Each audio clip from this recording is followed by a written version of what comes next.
70 70 سالہ زندگی گزارنے والا چلا جائے گا، قیامت کا دن ہوگا وَمَا تُقْبَلْ لَهُ صَلَاتٌ، 60 سال نماز پڑھنے کے باوجود ایک بھی نماز اس کی قبول نہیں ہوگی، ایک نماز۔ کیا وجہ؟ بہت سارے بھائی سوچ رہے ہوں گے شاید اس نے فاتحہ نہیں پڑھی ہوگی۔ ہاں صحیح بخاری کی روایت تو ہے لا صلاۃ لمن لم یقرأ بفاتحۃ الکتاب، جو سورۃ الفاتحہ نہیں پڑھتا اس کی نماز نہیں ہوتی۔ کوئی سوچ رہا ہوگا کہ شاید اس نے وضو نہیں کیا، ہاں وضو جس کا نہیں ہے اس کی نماز بھی نہیں ہے، لا صلاۃ لمن لا وضوء لہ، جو وضو نہیں کرتا اس کی نماز بھی نہیں ہے۔ یہاں معاملہ ہی کچھ اور ہے۔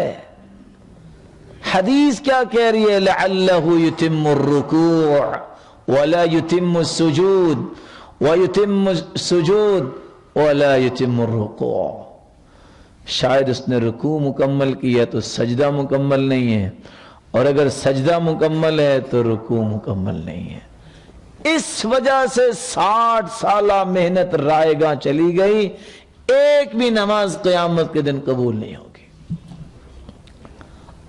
5واں نقصان، صحیح بخاری میں حذیفہ رضی اللہ تعالی عنہ ایک شخص کو دیکھتے ہیں جو نماز پڑھ رہا ہے، نماز تو اس نے پڑھی، نماز پڑھنے کے بعد خلاد ابن رافع کا قصہ مسیء الصلاۃ کے نام سے جو حدیث مشہور ہے، نماز تو پڑھی تھی اللہ کے رسول کے سامنے، آ کے سلام کہتا ہے، فرمایا ارجع فصلی فإنک لم تصلی، لوٹ جاؤ دوبارہ نماز پڑھو، تم نے نماز نہیں پڑھی۔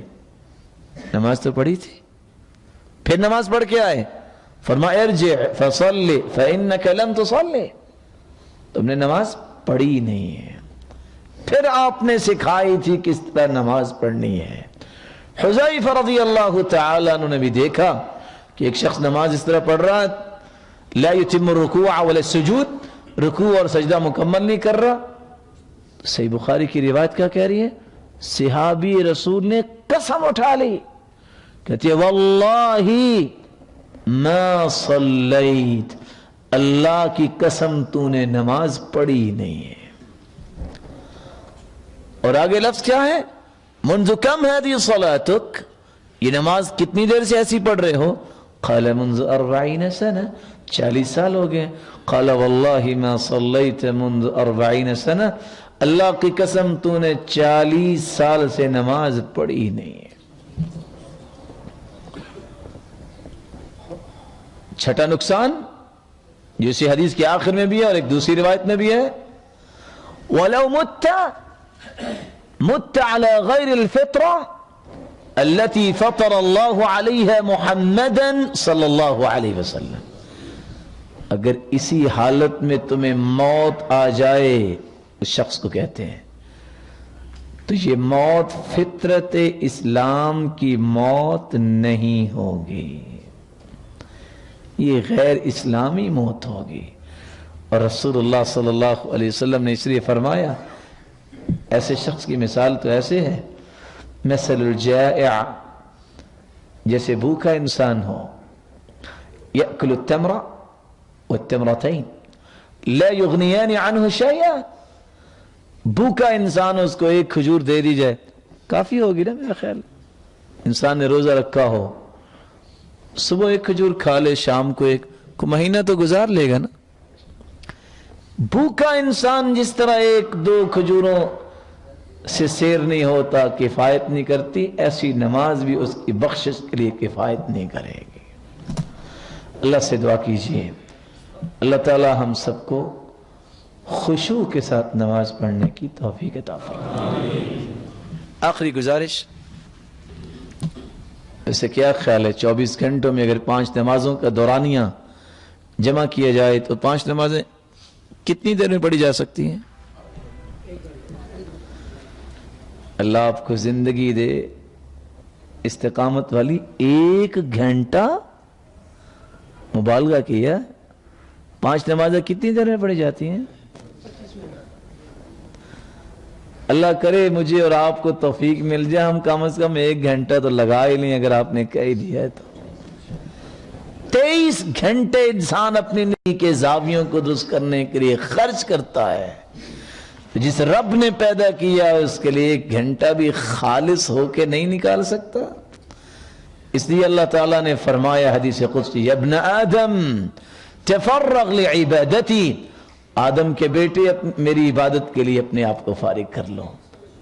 یہ جو وقت ہے نماز کا، عبادت کا، اس کو میرے لیے فارغ کر لے۔ میں کیا کروں گا؟ املأ یدیک مالا، املأ یدیک رزقا، واملأ قلبک غنا۔ تم پریشان نہ ہونا، میں تیرے دل کو غنا سے بھر دوں گا، تیرے ہاتھوں کو رزق سے بھر دوں گا۔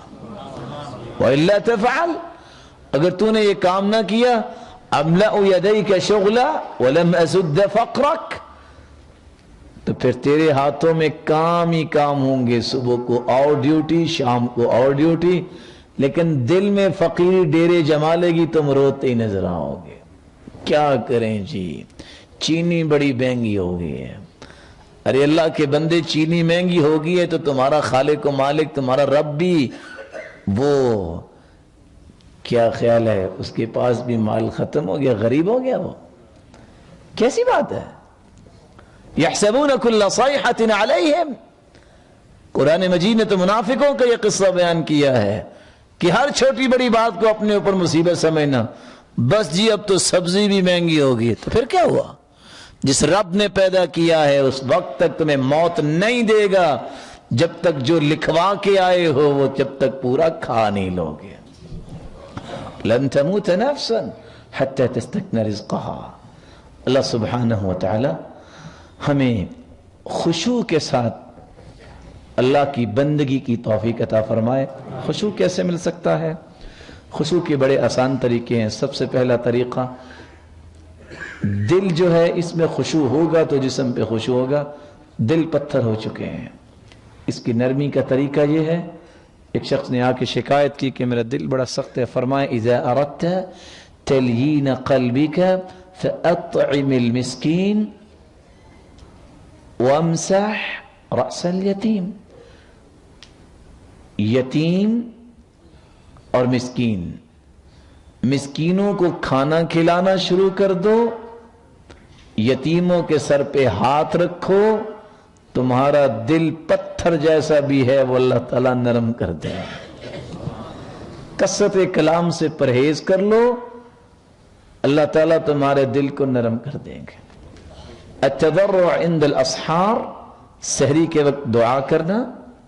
خلاء البطن، پیٹ کو خالی رکھنے کی عادت بناؤ، مناسب کھانا کھاؤ۔ مجالسۃ الصالحین، نیک لوگوں کا ساتھ اختیار کرو، خشوع پیدا ہوگا۔ احمد ابن حرب فرماتے ہیں عبدت اللہ 50 سنہ فما وجدت لذة العبادة حتى تركت 3 اشیاء۔ میں نے 50 سال عبادت کی، لیکن 50 سال عبادت کے باوجود عبادت میں لذت مجھے اس وقت تک نہیں آئی جب تک میں نے 3 چیزوں کو چھوڑ نہیں دیا۔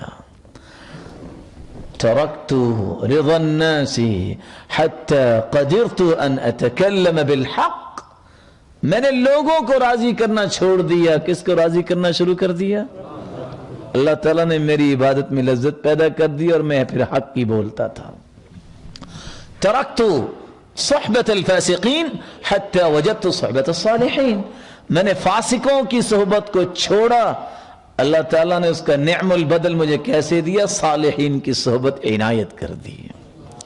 ترکت لذت الدنیا ووجدت حلاوت الآخرہ، میں نے دنیا کی رنگینیوں کی لذت کو پائے حقارت سے ٹھوکر مار دی تو آخرت کے ایک ایک پہلو میں اللہ تعالیٰ نے میرے لیے لذت کا سامان بنا دیا۔ اللہ سبحانہ وتعالی ہم سب کو خشوع اختیار کرنے کی راہیں بھی اختیار کرنے کی توفیق عطا فرمائے۔ لقمان حکیم نے کہا تھا بیٹے خشوع چاہیے تو 6 چیزیں اختیار کر لینا۔ کون سی 6 چیزیں؟ اعمل لدنیاک بقدر بقائک فیہا، دنیا کے لیے اتنی محنت کرنا جتنا تم نے دنیا میں رہنا ہے۔ کسی کو پتا ہے کتنا رہنا ہے؟ وَعْمَلْ لِلْآخِرَ بِقَدْرِ بَقَائِكَ فِيهَا، اور آخرت میں جتنی لذتیں چاہتے ہو اتنا عمل کر لینا۔ اور آگے فرمایا وَلَا تَعْصِهِ، اللہ کی نافرمانی نہ کرنا۔ وَعْمَلِ الْمَعْصِيَةِ فِي مَكَانٍ حَيْثُ لَا يَرَاكَ اللَّهُ، تیرا اگر جی چاہے گناہ کرنے کو چلو کر لینا، لیکن کرنا اس جگہ جہاں اللہ نہ دیکھتا ہو۔ کوئی ہے جگہ؟ وَعْمَلِ الْمَعْصِيَةِ فِي مَكَانٍ فِي أَرْضٍ غَيْرَ أَرْضِ، چلو اللہ کی زمین پہ گناہ نہ کرنا، کسی اور زمین پہ جا کے گناہ کر لینا، کر سکتا ہے بندہ۔ وَعْمَلِ الْمَعْصِيَةِ بِقَدْرِ مَا تُطِيقُهُ مِنَ الْعَذَابِ، بیٹا گناہ اتنے کرنا جتنی سزا سہنے کی طاقت تیرے اندر ہے۔ ان باتوں کو سوچنے والا اللہ کے قریب ہوتا ہے۔ میری اللہ سے دعا ہے اللہ مجھے اور آپ کو لذت والی عبادت نصیب فرمائے، خشوع والی نماز نصیب فرمائے۔ صحیح بخاری کی شرح بتاتی ہے کہ اللہ کے رسول کے غلام نے نماز پڑھی، خوبصورت نماز، سلام پھیرا، فرمایا ادھر آؤ، جاؤ تم آج سے آزاد ہو۔ جو دنیا میں آزادی دلا سکتی ہے خوبصورت نماز، وہ قیامت کو جہنم سے بھی آزاد کروا دے گی۔ اللہ ہم سب کو معاف فرمائے، اور جتنے بیمار ہیں اللہ ان کی بیماریوں کو شفاؤں میں بدل دے، کسی مصیبت میں اللہ ان کی مصیبت کو خوشیاں بنائے، اور جو کسی تنگی میں اللہ تنگی کو آسانیاں بنائے، اور جو صاحب اولاد ہیں اللہ ان کی اولاد کو نیک بنائے، صدقہ جاریہ بنائے، اور جو بے اولاد ہیں ان کی جولیوں کو بار رونق بنائے، صاحب مال ہیں ان کے مال میں برکت فرمائے، تقوی نصیب فرمائے، اور جو بے روزگار ہیں اللہ ان کو بھی تونگر بنائے، اور مقروض کی غیبی خزانوں سے مدد فرمائے۔ اللہ سبحانہ وتعالی ہمیں ایمان کی خوبصورت کیفیت میں زندہ رکھے، جب بلائے تو ایمان کی خوبصورت کیفیت میں بلائے، اور جس طرح آج ہم اللہ کے دین کے لیے جمع ہیں، اللہ ہم سب کو اپنی جنت الفردوس میں جمع فرمائے۔ وما علیہ الا البلاغ۔